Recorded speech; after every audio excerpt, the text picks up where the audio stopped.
Making aloe products takes quick hands. La penca, que siempre, según va saliendo la penca, ya echan su espina. A good knife. Diariamente tenemos que filetear alrededor de 3,000 a 3,500 pencas cada empleado. And lots of plants. It takes about 20 aloe leaves to make just 1 gallon of aloe vera juice. But some aloe products have been found to contain no aloe at all. It's so easy to put out a fake aloe product, so there are all kinds of synthetic gels. So how are real aloe vera products made? And can we spot the legit stuff in a $625 million industry? We visited the largest aloe farm in the world to find out. Universal Aloe's farm covers 5,000 acres here in the Dominican Republic. While there are hundreds of types of aloe plants, this farm chose Aloe barbadensis Miller because it has 20 amino acids. Minerals, vitamins, carbohydrates, hormones, and other bioactive substances. Once the baby plants are in the ground, it takes about 8 months for them to mature. About 750 people harvest these fields. They're dispatched in groups, harvesting section by section. Siempre uno le quita la penca que están llena y uno la corta y le quita la punta, le quita las espinas. En la parte de abajo es en el tronco, como digamos. O sea, le cortamos las pencas maduras, yo la agarro penca por penca para no maltratar la mata, la que va a quedar. The cut leaves won't grow back, but the plants will grow new ones. It will take them about a week to harvest just this one area. La caloría, el sol es demasiado fuerte, porque es lo difícil de este trabajo, pero uno ya está acostumbrado a aguantarlo, porque son cosas que uno lo necesita. One by one, workers pick up all the harvested leaves and toss them into a truck.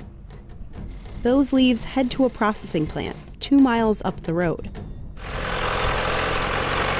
Aquí llega diariamente 260,000 libras de pencas frescas, como le expliqué en la finca. Y eso es convertido diariamente en 20,000 galones de jugo fresco para exportación. El proceso se inicia con el lavado y desinfección de la planta. The leaves go through a bath of chlorinated salt water to kill off any little critters from the field that may be hanging around. Then they get trimmed.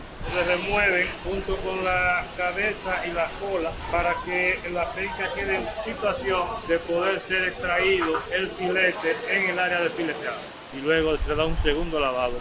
This jiggly fillet is the gel inside the aloe leaf. That's what's used in real aloe vera juice, gel, or skincare products.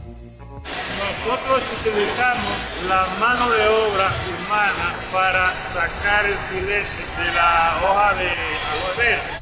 To do it, they need a really good knife. Yo lo apodo el rayo, porque cuando yo lo cojo, yo siento que voy rapidísimo con él. Ella hace trabajo solo por mí.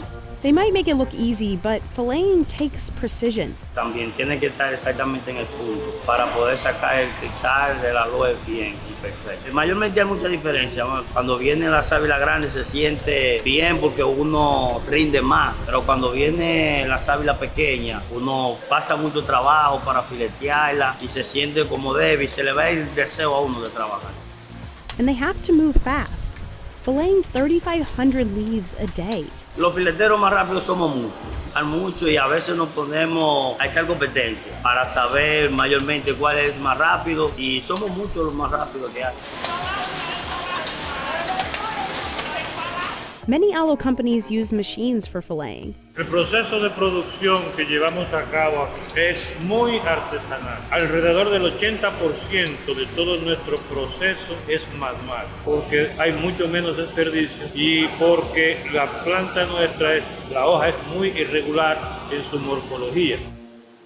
The leftover leaf bits go back out into the field as compost, and the buckets of fillets, those get weighed, then poured onto this big table. Workers here will inspect them for any leftover leaf bits, which they'll then slice off. Once it's all clear, the fillets head to the shredder, which grinds them into a pure aloe gel. Y desde aquí pasan hacia estos serpentines de pasteurizado o UHT. Se eliminan cualquier tipo de impurezas y de bacterias que pudieran tener el jugo. At this point, ascorbic acid is added to extend the shelf life. Nuestro producto es 99.9% aloe vera puro y el otro 0.1% es ácido ascórbico. The gel flows into this spill-proof bag. Estas dos cabezas robóticas son las que se encargan de coger la tapa de la funda metalizada, abrirla, llenar la funda y cerrarla automáticamente sin que haya ningún contacto con el medio ambiente. This bag is then vacuum sealed and put into a bigger metal box. The whole process from leaf to this container takes only about 3 hours. But before this shipment can leave the factory, its contents have to be tested for quality assurance. Alrededor de 20-25 muestras diariamente. Hay un análisis que es el físico-químico. En el físico-químico analizamos lo que es el pH, la viscosidad, la parte de color, textura y todo lo concerniente a la apariencia del jugo como tal. Me toma alrededor de 1 hora hacer este tipo de análisis. Only when a container passes the lab tests can it be released for shipment.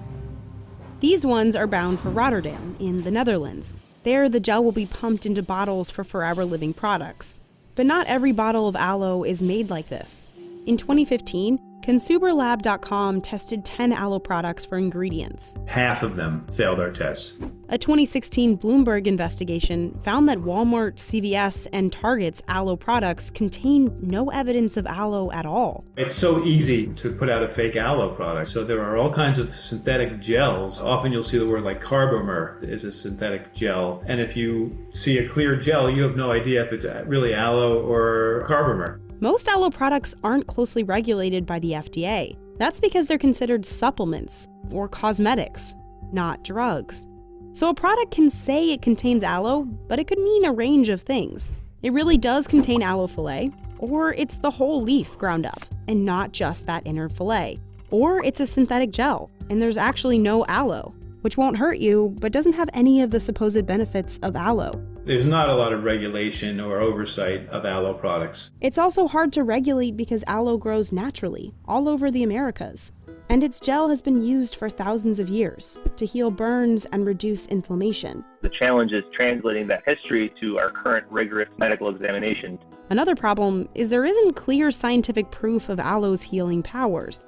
Some studies have shown it helps soothe burns and speed up healing, while others show no effect on burns. So it's not that aloe doesn't help. The evidence isn't there right now. The outer rind of the leaf has been found to have a laxative compound called aloin.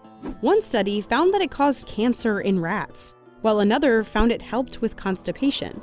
But the FDA has banned aloe from being sold as an over-the-counter laxative drug. There's no patent on aloe, and so there isn't a lot of incentive for companies to be putting lots of money into clinical studies. They don't really need to do those studies to get these products on the shelf. Still, consumers worldwide are flocking to aloe as they embrace more natural products.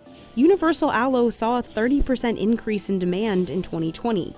As consumers navigate this growing market, how can we identify the products made with real aloe vera? Well, Todd says it's actually really tricky, but he did have a few suggestions. First, you should always check the ingredient list. You want to see aloe, you want to see its first. You really need to be super careful on the wording because if it just says leaf, it could be any part of the leaf. You could be getting the latex, which you don't want unless you want a laxative effect. Look out for tricky wording like 100% gel. That could mean there is 100% gel, but not all of it is aloe fillet. So you really need to know what part of the leaf is being made. When they say aloe gel, is it a gel that's made from blending up the whole leaf, or is it truly just pure aloe gel? Despite these uncertainties, experts don't expect the demand for aloe to dip anytime soon.